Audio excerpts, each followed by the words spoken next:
Hello दोस्तों, स्वागत है हमारे YouTube channel careful service centre में, जिसमें कि आज हम लोगों को देखना है कि ये जो आप वॉशिंग मशीन देख रहे हैं, एलजी कंपनी का जो वॉशिंग मशीन देख रहे हैं, इसमें दोस्तों एक कंप्लेन है कि इसमें डिस्प्ले पे पीई का एरर आ जा रहा है। तो देख सकते हैं, जैसे ही हमने यहाँ पर लाइट दिया और पावर को ऑन करेंगे, यहाँ पे देख सकते हैं पावर को ऑन किया और हम लोगों ने जैसे ही सिलेक्ट करके जैसे ही स्टार्ट ऑन पुश का बटन प्रेस करेंगे, वैसे ही हमारे डिस्प्ले पे पीई का एरर कोड आ गया। तो दोस्तों, आज हम इस वीडियो में पीई के एरर कोड के बारे में जानेंगे कि अगर आपके वॉशिंग मशीन में फुल्ली ऑटोमेटिक वॉशिंग मशीन है तो उस मशीन में पीई का एरर कोड आ रहा है तो आप उसको कैसे सॉल्व कर सकते हैं। तो अगर दोस्तों आप हमारे चैनल पर फर्स्ट टाइम विजिट कर रहे हैं तो कृपया हमारे चैनल को सब्सक्राइब करें और वीडियो को लाइक करें और बेल वाली घंटी को ज़रूर से ज़रूर प्रेस करें ताकि हमारी आने वाली तमाम वीडियो आपको फर्स्ट नोटिफिकेशन में ही मिल सके। तो यहाँ पे देख सकते हैं हमने मशीन के पिछले साइड में आ गए हैं और यहाँ पे देख सकते हैं कि यहाँ पे जो दो स्क्रू आपको दिखाई दे रहा है कि यहाँ पे स्क्रू है और एक स्क्रू यहाँ पे है। तो इन दोनों स्क्रू को हमको खोल लेना है। इन दोनों स्क्रू को खोलने से हमको यहाँ पे जो सेंसर और इनलेट वाल्व जो लगा हुआ है वो हमको दिख जाएगा। तो चलिए अब यहाँ से हम लोगों को दोनों स्क्रू को खोल लेना है। तो यहाँ पे देख सकते हैं इन दोनों स्क्रू को हम लोग अच्छे तरीके से खोल लेंगे। यहाँ पे खुल गया और इधर के साइड से और इधर के साइड से हम लोग पकड़ के ऊपर की साइड में करेंगे तो ये हमारा निकल जाएगा। तो यहाँ पे देख सकते हैं यहाँ पे कितना सब वायर अदर वायर जो यहाँ पे है सब कनेक्ट किया गया है और यहाँ पे जो हमारा पी एरर कोड आता है इसी सेंसर की वजह से आता है। यहाँ पे देख सकते हैं जो सेंसर है सब ऊपर से तार जो जोड़ा गया है, हम लोगों को सबसे पहले इस वायरिंग को सही करना है और देख लेना है कि कहीं पे और जगह से कहीं चूहा हुआ वायर नहीं काटा है, क्योंकि लग रहा है कि इसमें पहले से जो भी काम हुआ है इसमें चूहे की वजह से ही मतलब कि इतना सब वायरिंग इधर का उधर किया गया है। यहाँ पे देख सकते हैं। तो हम लोग देख लेते हैं अच्छे तरीके से कि यहाँ पे कोई भी किसी भी प्रकार से वायर चूहा नहीं काटा है। अगर मान लीजिए चूहा नहीं काटा हो तो हम लोगों को सेंसर चेंज करके देखना है और अगर दोस्तों चूहा काटा हो तो सबसे पहले उस वायर को हम लोगों को आपस में जोड़ लेना है और आपस में जोड़ने के बाद में फिर से उसको मशीन को ऑन करना है और देखना है कि हमारा मशीन चल रही है कि नहीं चल रही है। नहीं तो दोस्तों क्या होगा कि हम लोग अगर नया सेंसर भी चेंज कर लेते हैं तो वहाँ पे भी हमारा मशीन नहीं चलेगी अगर कोई वायर चूहा काटा हो। तो यहाँ पे देख सकते हैं किसी भी तरह से कोई चूहा नहीं काटा है और हमारा जो ये प्रेशर का जो पाइप है वो भी कहीं से हमारा चूहा नहीं काटा है, क्योंकि दोस्तों जो प्रेशर सेंसर का पाइप होता है अगर कहीं से भी चूहा काट दे तो उसकी वजह से भी हमारा कभी कभार पीई का एरर कोड आ जाता है। तो यहाँ पे किसी भी प्रकार से चूहा नहीं काटा है। तो अब हम लोगों को इस सेंसर को अच्छे तरीके से इसका वायर जोड़ करके और ऑन करके देखेंगे। अगर लिखा तो हम लोग इस सेंसर को फिर दोबारा चेंज कर देंगे। तो चलिए हम लोग इसका जैक निकाल लेते हैं और जैक निकालने के बाद में हम लोग नया सेंसर ले करके यहाँ पे देख सकते हैं जैक यहाँ से निकाल लिए हैं, क्योंकि पूरा पाइप अभी सही था तो हमने इसका पाइप भी नहीं चेंज करेंगे। तो यहाँ पे देख सकते हैं कितना चूहा सब काटा हुआ है यहाँ से। अब इसको हम लोगों को नया कंपनी का जो सेंसर है एलजी कंपनी का, तो अब हम लोगों को इसको यहाँ से निकाल करके केवल सेंसर ही हम लोग चेंज करके देखेंगे। तो इसका पाइप हम लोग साइड में निकाल लेते हैं और निकालने के बाद में यहाँ से हम लोगों को इस पाइप को इसमें ऐड कर देना है। और ये जो लॉक है हमारा, लॉक भी लगाना बहुत ज़रूरी होता है, नहीं तो हमारा जो प्रेशर का जो एयर है हल्का फुल्का अगर यहाँ से निकलेगा तो हमारा वाटर लेवल का जो सेंस है वो गड़बड़ा जाएगा, क्योंकि अगर 3 पे सेलेक्ट करेंगे तो 4 लेवल तक पानी लेगा। तो इसलिए जो स्प्रिंग है इसको अच्छे तरीके से बैठा ले ताकि कहीं से भी ये हिले डुले नहीं।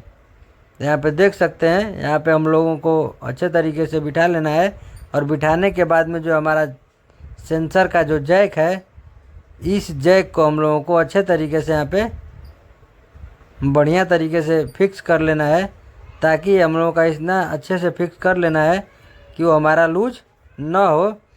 और हम लोगों को यहाँ पे प्लग लगा करके सबसे पहले हम लोग दोस्तों क्या करेंगे कि इस सेंसर जब लगाने के बाद में यहाँ पे देख सकते हैं सेंसर जब हमने लगाया है तो सबसे पहले पावर को ऑन करेंगे और हम लोगों को स्पिन मोड पे मशीन को चलाना है। तो यहाँ पे देख सकते हैं हमने केवल स्पिन सेलेक्ट किया है तो ये अभी मशीन सेंस कर रही है।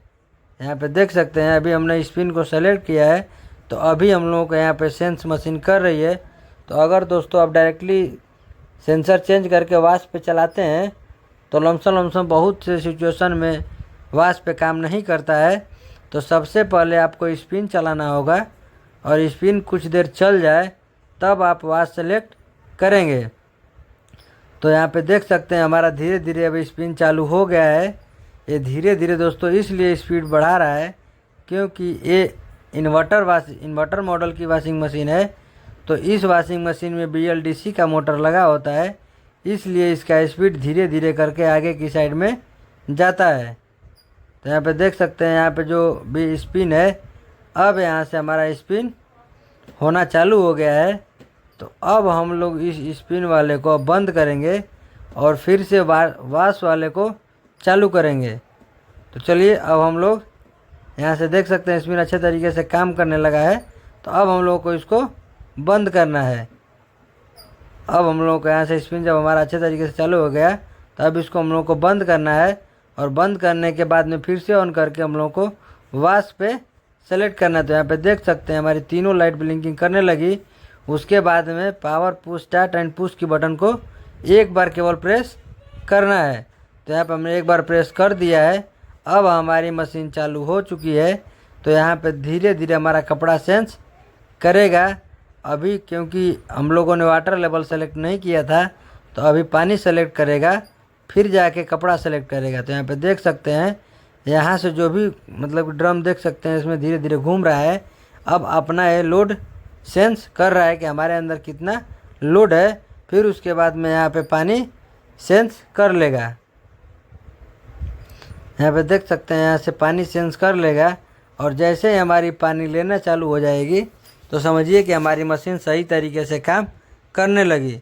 नहीं तो दोस्तों क्या होता है कि सब कुछ सेंस करने के बाद में और 5 मिनट चलने के बाद में PE का एरर आ जाता है। हम लोग बहुत सारे मशीनों में प्रॉब्लम में फंस चुके हैं कि 5 मिनट मशीन चलने के बाद में PE का एरर कोड आ जाता है। तो हम लोगों को पूरा का पूरा यहाँ पे स्टेप बाय स्टेप चेक करना है। तो यहाँ पे देख सकते हैं हमारे मशीन में आपको हल्का हल्का दिखाई दे रहा होगा क्योंकि ग्लास की वजह से इसमें नहीं दिखाई देता है अच्छे तरीके से।